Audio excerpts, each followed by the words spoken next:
Abraham Lincoln का एक code हमें याद आ रहा है। ठीक है, सुनिएगा। अब अब्राहम लिंकन कहते हैं कि अगर आपको किसी भी पेड़ को काटना है 6 घंटे में, तो 4 घंटे आप अपने इंस्ट्रूमेंट को दे दो, अपने औजार को दे दो, शार्प और नुकीला बनाने के लिए, ताकि आप इजीली जो है 2 घंटे में उस पेड़ को काट सकते हो।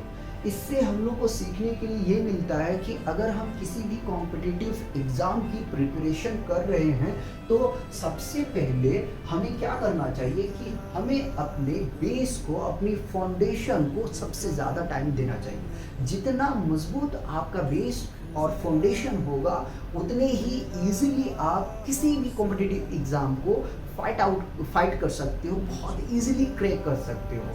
ठीक है, तो हम लोग करते क्या है, हम लोग करते ये हैं कि अपना बेस को मजबूत नहीं करते और डायरेक्ट हम कूद पड़ते हैं क्वेश्चन के ऊपर में। देखो यार, 9th और 10th की आप स्टूडेंट नहीं हो कि आप डायरेक्ट क्वेश्चन पे जंप करोगे। सबसे पहले आपको बेस को मजबूत करना है। जितना अच्छा आपका फाउंडेशन होगा, उतना मजबूत आपका बिल्डिंग होगा। ये सब हम लोग जानते हैं, तो हम लोग इसके ऊपर काम क्यों नहीं करते हैं यार, ये बताओ मुझे।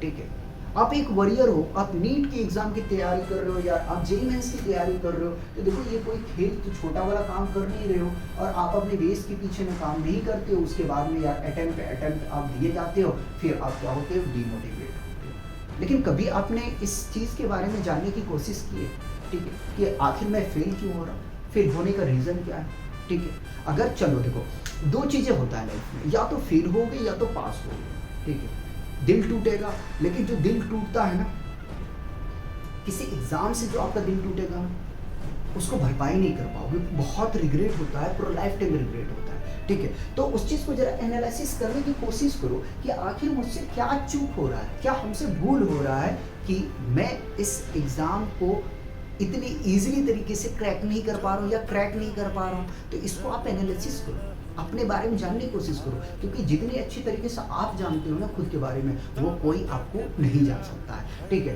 तो उस चीज़ का एनालिसिस करो कि आखिर मुझसे गलती क्या हो रहा है।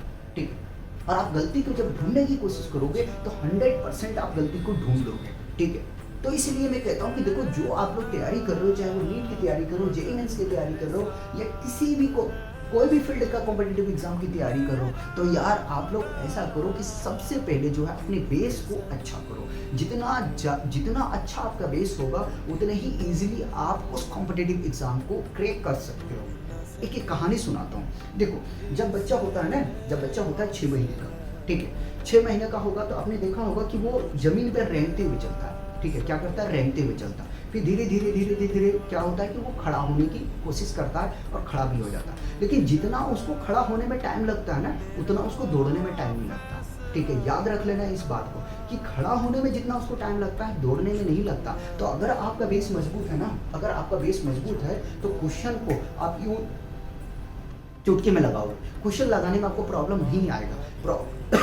प्रॉब्लम तभी आता है किसी भी स्टूडेंट को जब उसका बेस क्लियर नहीं है, और बेस क्लियर नहीं है तो हर एक क्वेश्चन में वो फंसेगा। ठीक है, क्योंकि वो 9th का एग्जाम नहीं है, 10th का एग्जाम नहीं है, 11th का एग्जाम नहीं है, 12th का एग्जाम नहीं है कि चलो क्वेश्चन का प्रैक्टिस किया और वो कूद पड़ा। ठीक है, कॉम्पिटिटिव है भैया, कॉम्पिटिशन में आपकी थॉट प्रोसेस को देखता है, 3 घंटे में जज कर लेता है आपको कि आपने क्या पढ़ाई की हो। ठीक है, तो कॉम्पिटिशन का मतलब यही होता है कि आपको क्वेश्चन, यार देखा होगा आपने कि जो पढ़ के जाते हो उस पर क्या होता है कि कंसेप्ट पे बेस्ड प्रॉब्लम आता है, डिट्टो प्रॉब्लम नहीं आता है। तो क्या करता है, 3 महीने में आप, सॉरी 3 आवर्स में आपका क्या करता है, 3 आवर्स में जो है आपके माइंड को बिल्कुल जो है वो क्या करता है, चेक कर लेता है कि बच्चे ने 1 साल तैयारी में कितना तैयारी इन्होंने किया है, कितने अच्छे से पढ़ा है, ये सारा कुछ क्या करता है, जज कर लेता है। इसीलिए मेरा यही रिक्वेस्ट है कि अगर आप लोग या नीट या जेईई मेंस या किसी भी चीज़ की तैयारी करो, कोई भी कॉम्पिटिटिव एग्जाम की तैयारी करो,